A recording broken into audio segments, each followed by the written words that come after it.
안녕하세요. 내 사주 속 배우자의 가장 바른 형상은 무엇일까요?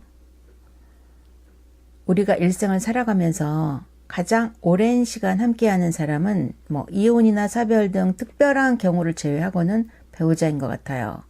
그만큼 인생에서 차지하는 비중이 큰 소중한 인연이죠. 능력 있고 멋있고 건강한 배우자를 만나는 게 우리 모두의 소망이지만 우리 인생이 그렇게 우리가 맘먹은 대로 되는 호락호락한 건 아니기 때문에 배우자와 인연을 맺음에 있어서도 그 선택에 신중을 기해서 맺어야 한다는 게 무척 중요합니다.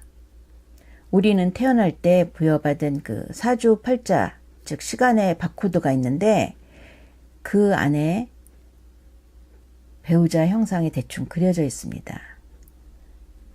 그 형상 속에서 가장 바른 꼴을 찾아내서 인연을 맺을 수 있는 것, 그 방법을 실천할 수 있다면 우리네 삶에서 불행을 줄이고 행복 지수를 높이는 무척 희망되고 보람된 일이라고 생각합니다. 그래서 오늘은 몇 가지의 사주 예문을 살펴보면서 내 사주 속 배우자의 가장 바른 꼴을 찾아서 인연을 맺는 것이 불가능한 것은 아니다라는 것을 함께 살펴보도록 하겠습니다. 자, 예를 들어 살펴보기로 하겠습니다.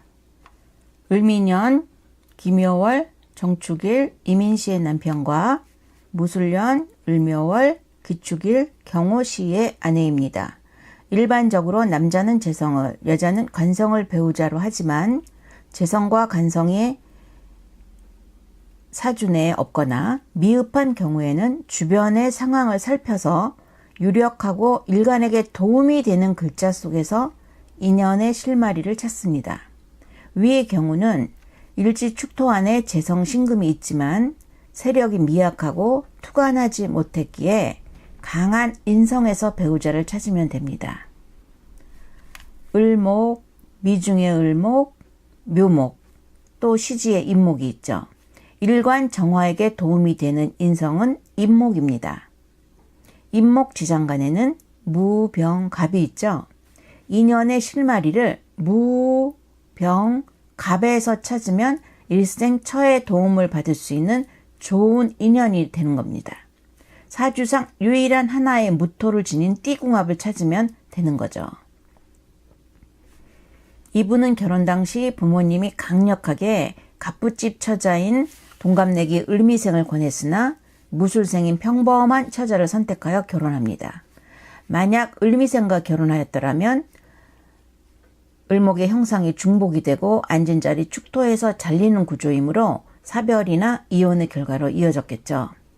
처의 경우에는 관성 을목이 월에 뚜렷하게 자리 잡고 있죠.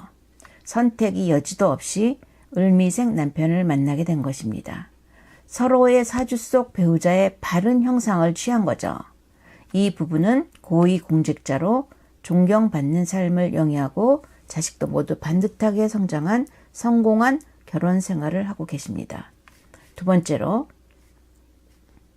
경인년, 기축월, 임술일, 을사시의 남편과 정유년, 정미월, 이모일, 정미씨의 아내입니다.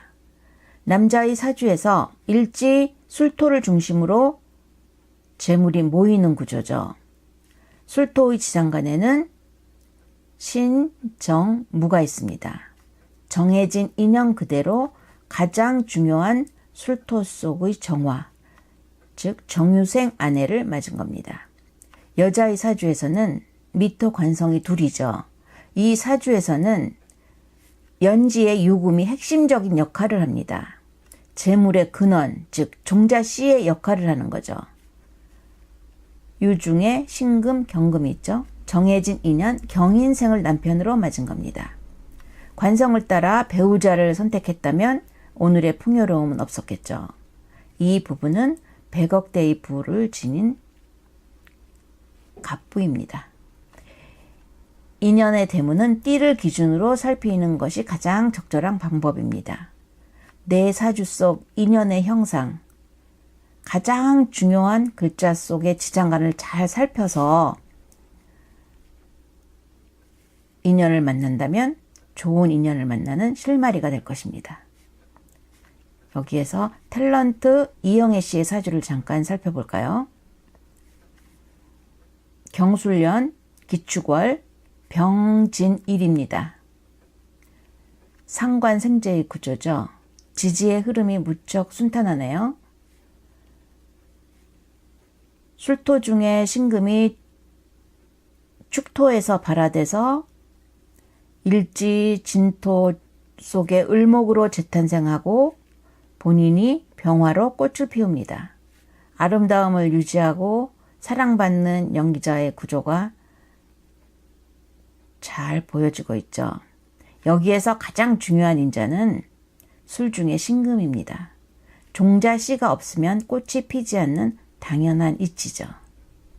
2조 이상의 재산을 지녔다는 남편 정호영 씨는 1951년 신묘생이라고 합니다.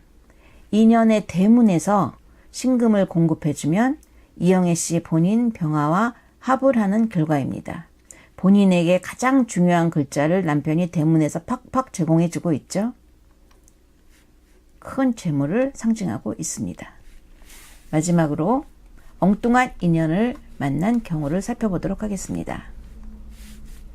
갑오년, 경어월, 갑자일, 임신시의 남편과 무술년, 정사월, 갑신일의 아내입니다.